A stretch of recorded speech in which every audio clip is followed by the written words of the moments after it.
Salut et bienvenue sur Cuisine Santé Facile. Aujourd'hui, je vais vous montrer comment faire le couscous maïs.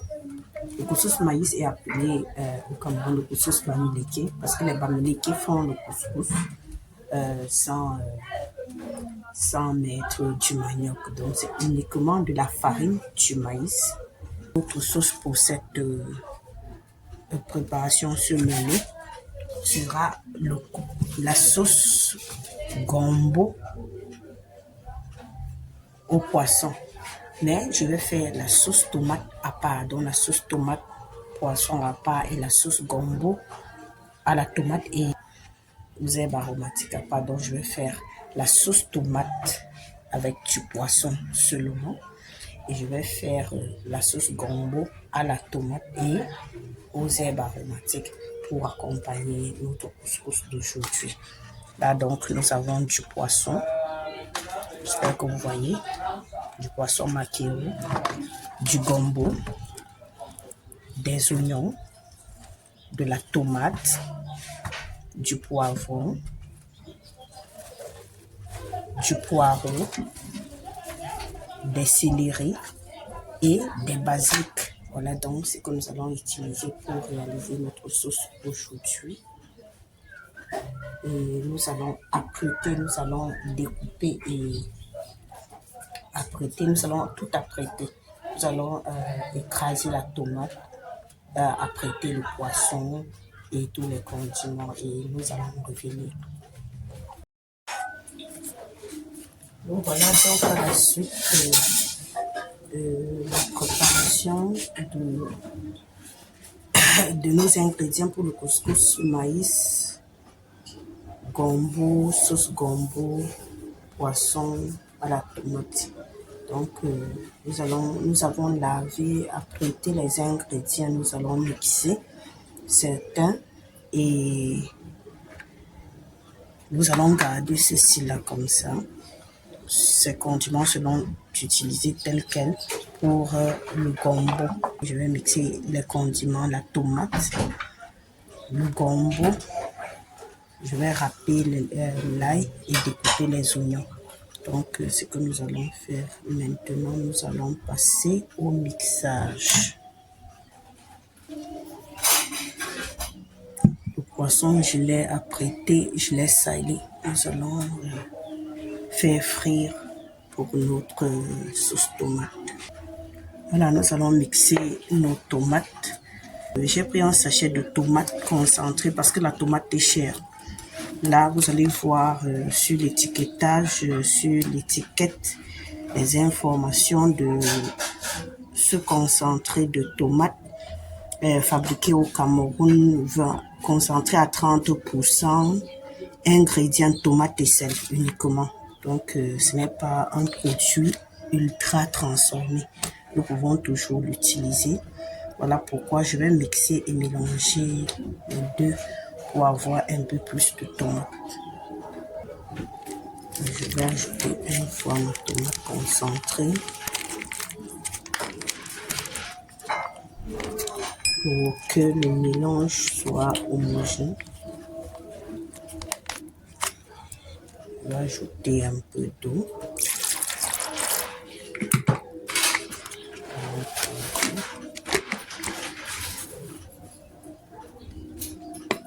C'est bon.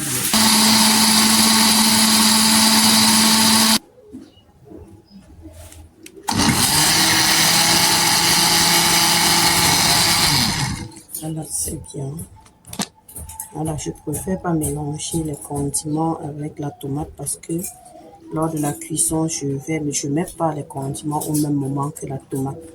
Donc voilà pourquoi je n'ai pas mélangé à mes tomates. J'ai empêché pas mélanger les condiments.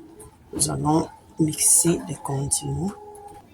Voilà, continuons directement. Pas besoin de laver le mixeur. Là, nous avons le poireau, les oignons, un peu d'ail, les persil et les céleri. La basilic aussi. Ok. Nous allons mixer. Nous y ajoutons un peu d'eau pour faciliter le mixage. C'est très important de ne pas y ajouter la tomate parce que ça vous permet de garder le parfum. Lorsque vous y ajoutez à votre sauce, vous gardez non seulement le parfum, mais également la bonne saveur des condiments. Parce que quand les condiments mettent trop de temps au feu, ils perdent de leur saveur et de leur parfum. Nous allons mixer.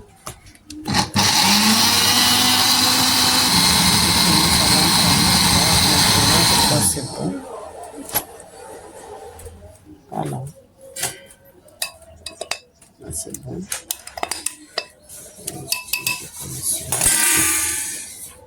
Je vais enlever et je vais mixer le gombo.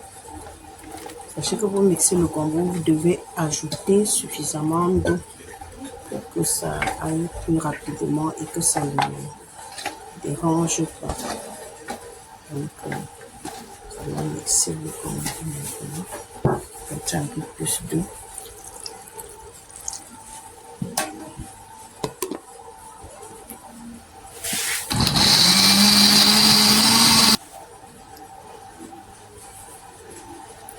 Vous allez arrêter le moteur de temps en temps pour éviter que le moteur de votre mixeur ne chauffe et que ça se gâte un peu plus vite. Continuez.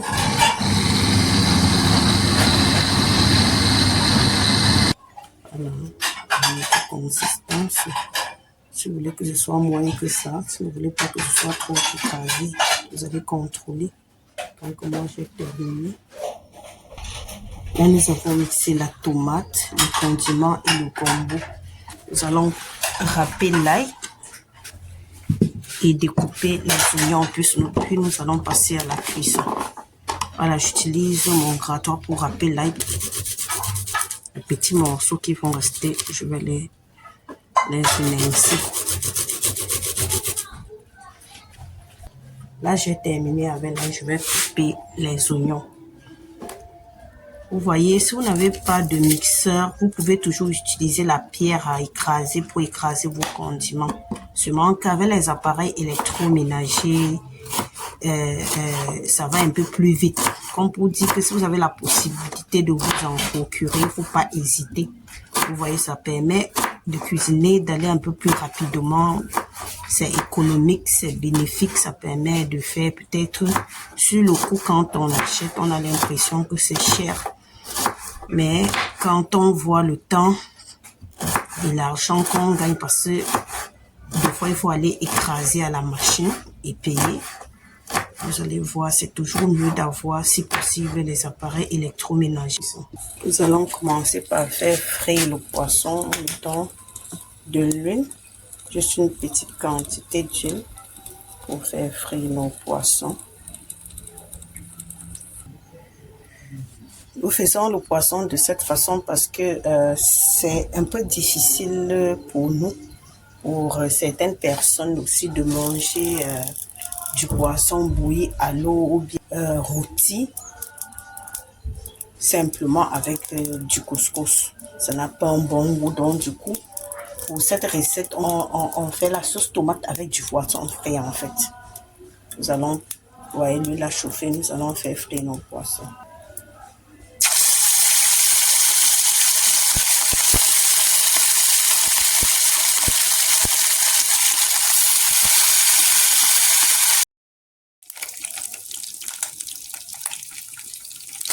Ok, nous avons terminé avec le poisson, nous allons mettre le gombo. Le gombo. De toute façon, après, nous allons utiliser cette chose pour faire notre sauce tomate et la sauce gombo.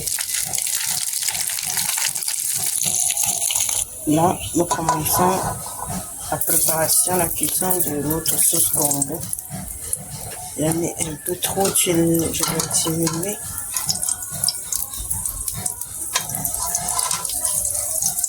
Ok. Nous commençons d'abord par faire revenir nos oignons.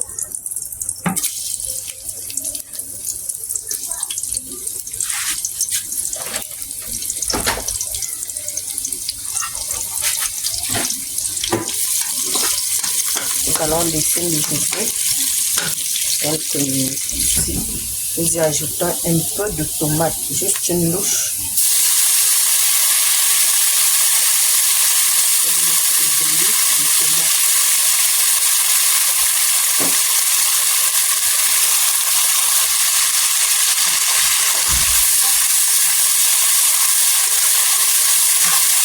allons ajouter le poireau que j'ai découpé tout à l'heure. Le poivron et le condiment, je vais les ajouter quand le gombo va commencer à bouillir. Pour l'instant, ce n'est que le poivron qui va. Je laisse le côté qui ajoute le gombo. Je vais y ajouter également 2 cuillères à soupe de condiment que j'ai écrasé tout à l'heure. Ça fait plus de saveur. Les autres condiments, je les mets en action pour leur parfum et leur saveur. Mais déjà, c'est toujours bien de cuisiner avec une quantité de condiments écrasés. Vous pouvez y ajouter des poivres blancs, des poivres noirs, ça va dépendre de vous. Là, nous y ajoutons du gombo. Nous allons donc le fond de gombo là.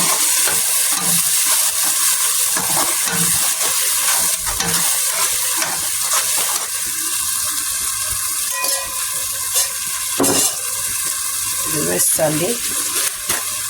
J'avais déjà salé tout à l'heure, j'avais juste encore un peu de sel et je vais rectifier l'assaisonnement tout à l'heure. Je vais d'abord laisser quelques minutes, après je vais y ajouter de l'eau. Nous allons ajouter de l'eau. Voilà. Donc ça filtre un peu comme ça, je vais ajouter de l'eau. Je vais laisser cuire.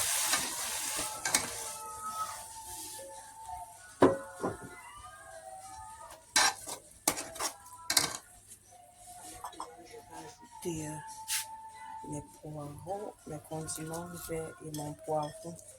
L'ail, alors je vais mettre l'ail à la fin, à 5 minutes de la fin de la cuisson. Ok, c'est bon. Laissons le gombo cuire. Entre temps, je vais faire la sauce tomate. Voilà.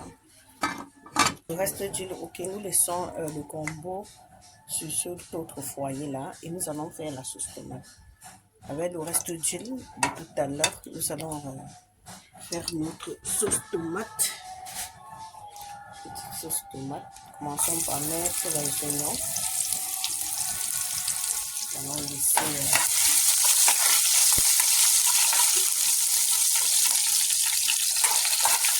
dorer quelques minutes. Okay. Je vais y ajouter la tomate, une louche de tomate.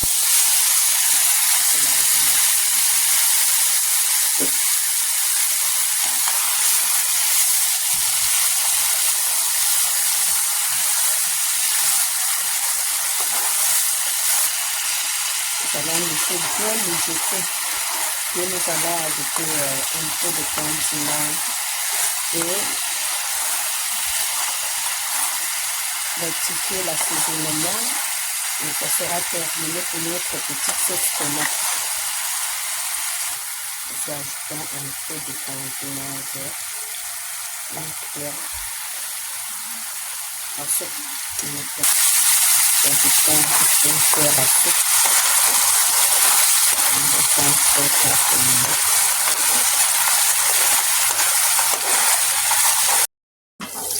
Ok. Là donc, pour faire cette sauce tomate, vous allez laisser la tomate sécher dans l'eau comme je fais là. Là, ça a séché. On va mettre encore quelques minutes encore.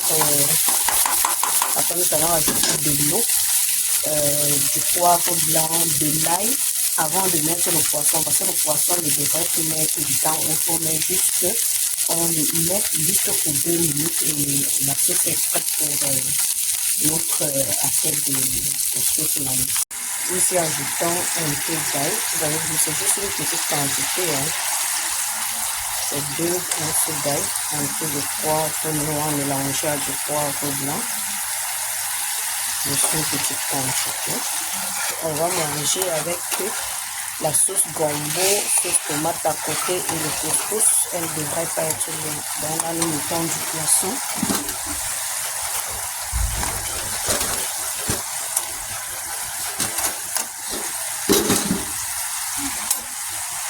Voilà. Notre sauce est prête. Pas besoin de laisser longtemps. Voilà. La sauce tomate est prête. Tout de suite alors, c'est bon. Nous allons enlever. La sauce tomate est prête. Nous allons enlever. Contrôler également le gombo. Voilà, le gombo a cuit. Alors, vous voyez, cette consistance, c'est ce qu'on aura. Voilà pourquoi la sauce tomate ne devrait pas être légère. Parce que la sauce gombo est déjà suffisamment légère comme ça. Vous voyez comment c'est. Les gens aiment avoir la couleur verte du gombo. Donc, si vous voulez que la couleur soit verte, vous allez ajouter le bicarbonate alimentaire. Là, vous aurez la couleur verte.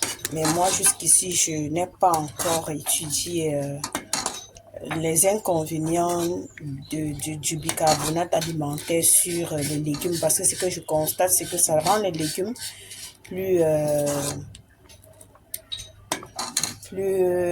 en tout cas, ça fait cuire rapidement les légumes. Ça fragilise rapidement les fibres, mais je ne sais pas s'il y a un inconvénient à cela. C'est pour ça que bon, moi, je n'utilise pas généralement quand je fais le gombo. Quand je fais du gombo, je fais simplement, je réduis juste la quantité de tomates pour pas que la consistance bouillante la pâte. Donc là, nous avons terminé avec le gombo. Nous allons mettre de l'eau pour le couscous au feu. Nous avons mis une bonne quantité d'eau au feu pour le couscous de tout à l'heure. Nous allons continuer la cuisson tout à l'heure. Nous laissons d'abord de l'eau chauffer. Nous allons diminuer, faire le son. C'est faire du son un peu, c'est un peu fait comme faire de la bouillie. Ça va être d'abord comme une bouillie. C'est dans cette bouillie là qu'on va ajouter de la farine pour tourner le couscous. Donc on laisse d'abord de l'eau chauffer. L'eau ayant chauffé, j'ai diminué une quantité que j'ai laissée de côté. Dans une quantité d'eau froide, j'ai mélangé la farine et j'y ai versé pour avoir cette bouillie-ci-là. Ma vidéo s'est coupée tout à l'heure. Je ne me suis pas rendu compte. C'est pour cela que cette partie, je l'ai perdue.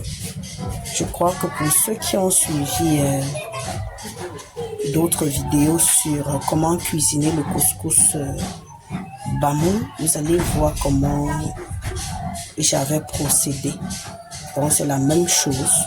La seule différence avec ce couscous, c'est que la farine de maïs n'a pas de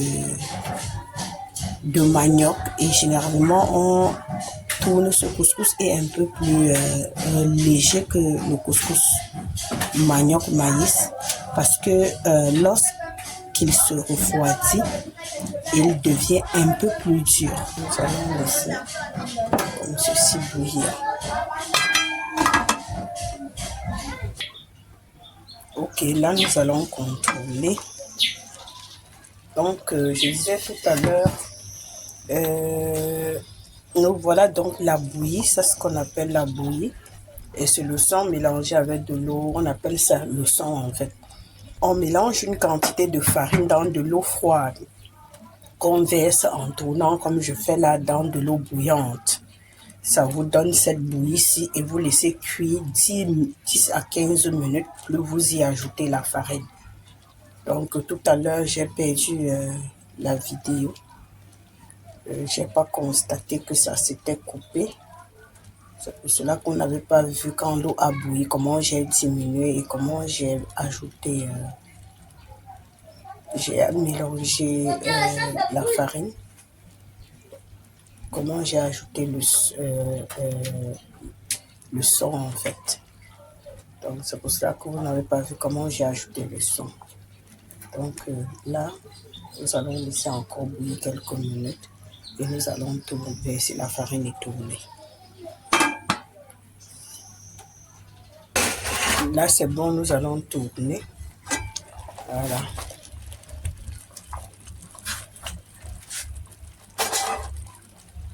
Verser la farine tamisée au préalable. Vous tournez rapidement.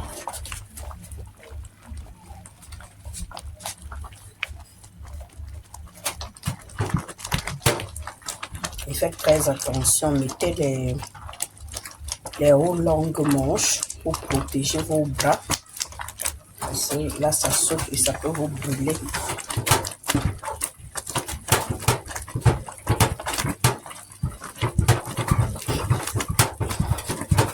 Vous allez tourner ainsi jusqu'à l'eau. Vous voyez la consistance, voyez comment c'est dur. Sachez que le principe, c'est lorsque vous avez mis la farine, tournez jusqu'à ce que vous puissiez bien mélanger, que le mélange, le premier mélange soit homogène et commence à cuire.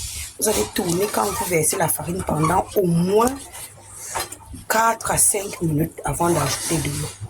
Donc si vous ne faites pas ainsi, vous n'allez pas réussir.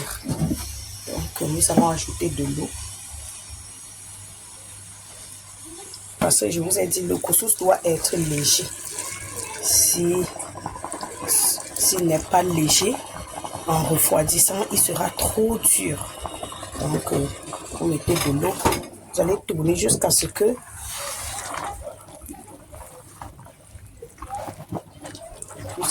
le couscous puisse absorber toute cette eau. Et si la consistance n'est pas toujours convenable, vous en ajoutez encore. Voilà, vous avez vu votre eau. Parce que n'oubliez pas que c'est le maïs, la farine que vous mettez. Donc, quand la farine a absorbé toute cette eau-là, là, moi, je n'ai pas encore la consistance. Ça, c'est pas la consistance désirée. Si c'était le couscous manioc, maïs, ok, d'accord, je pourrais laisser ça comme ça. Mais si je laisse ça avec cette consistance-ci,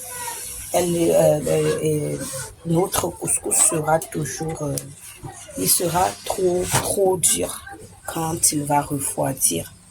Donc je vais encore ajouter de l'eau. Je vais tourner.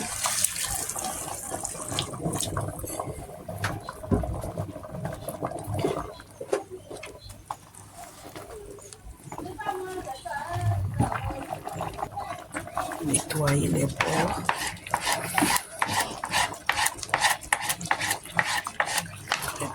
Les autres d'en haut. On va continuer à tourner.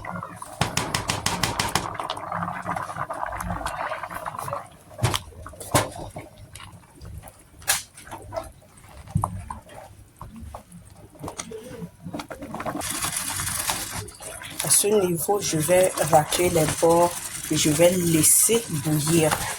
Donc, je vais couvrir et laisser comme ceci pendant au moins 5 à 10 minutes. Ça va dépendre. Et vous le faites à feu doux. Je vais couvrir et je vais laisser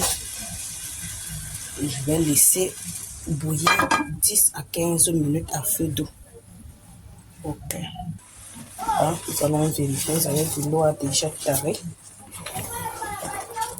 Chez les Bamilés qui est dans la région de l'ouest du Cameroun, quand on fait ce couscous pour manger avec du cuit, il doit être plus léger que ça. Et quand on le fait, on peut manger même 3 à 4 jours. Voilà pourquoi quand on tourne, ça met presque 1 heure de temps au feu. Le couscous Bamoun met maximum 20 minutes au feu. Alors que le couscous Bamileke mettra 45 à 1 heure de temps au feu. Parce qu'on tourne, on couvre et on laisse cuire. Comme je vais faire là, je vais encore laisser. À ce stade, je vais encore couvrir et laisser encore quelques minutes. Je ne vais pas laisser 1 heure. Mais ça sera au trop 30 minutes. Donc, je vais laisser comme cela. Ok, là, je crois que le couscous a cuit. Vous avez vu comment ça a même encore gonflé. commence à encore gonfler. Là, le couscous a cuit. Nous allons seulement servir.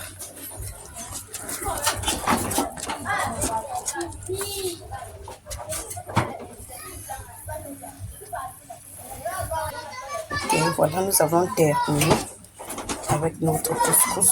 Vous avez vu la consistance. Nous allons donc servir. Ok, nous avons terminé le menu d'aujourd'hui. La sauce gombo à la tomate et aux herbes aromatiques, plus la sauce tomate au poisson maquereau, accompagné du couscous maïs. Donc voilà, nous avons terminé. Ça, c'est un menu très riche en fibres, en vitamines, en protéines. C'est un menu complet. Franchement complet. Tout ce que vous pouvez ajouter, c'est un grand verre d'eau. Et là, vous aurez mangé, vous aurez tout le nécessaire, tous les principes nutritifs, tous les nutriments pour votre organisme, tant pour les enfants en croissance, pour les personnes qui font les travaux de force, pour les intellectuels. Et à ce niveau-là, ça va dépendre de la quantité que vous aurez à manger. Ok, mais là, nous avons terminé de faire le couscous maïs. Une chose pour reconnaître que vous avez réussi le couscous bamileke, c'est pouvoir enlever le fond. Et comment est-ce qu'on fait ça? Parce que là, j'ai essayé à réaliser. Quand vous laissez le couscous à feu doux jusqu'à la fin de la cuisson, vous allez avoir une croûte qui va rester au fond de la marmite. Après avoir retiré le couscous, vous laissez cette croûte-là pendant 10 à 15 minutes, au feu doux toujours. Et vous allez avoir ceci. Ça, ce sont les croquettes de maïs, du couscous de maïs. C'est comme ça qu'on appelle ça. Vous allez voir comment ça sort totalement. Regardez le fond de la marmite. Regardez. J'espère que vous voyez comment voilà ça. Donc, je vais poser ça dans les croquettes de maïs. Les croûtes-ci là, c'est franchement bon. Il y a une personne chez moi qui adore ça. Donc, quand tu finis de faire le couscous, tant que tu n'as pas ça, la première chose qu'on va te demander, c'est que est-ce qu'il y a eu les croquettes de maïs? Donc, voilà, donc, ce qu'on va appeler les croquettes de maïs, c'est très bon. Voilà. C'est tout ce que je voulais vous montrer. Donc, vous pouvez faire des croquettes pour vos enfants, c'est très bon à manger. Et chez nous, maman aimait nous dire que ça, quand un enfant a des pertes d'appétit et qu'on devrait lui faire manger ça régulièrement. Merci de m'avoir suivi. Dites-moi, est-ce que vous avez réussi le couscous de bamileke comme ça? Vous avez pu avoir la croûte, avoir les biscuits de couscous de maïs comme ceci là? Moi dans les commentaires. Vous savez comment c'est. Vous n'avez pas passé comme ceci.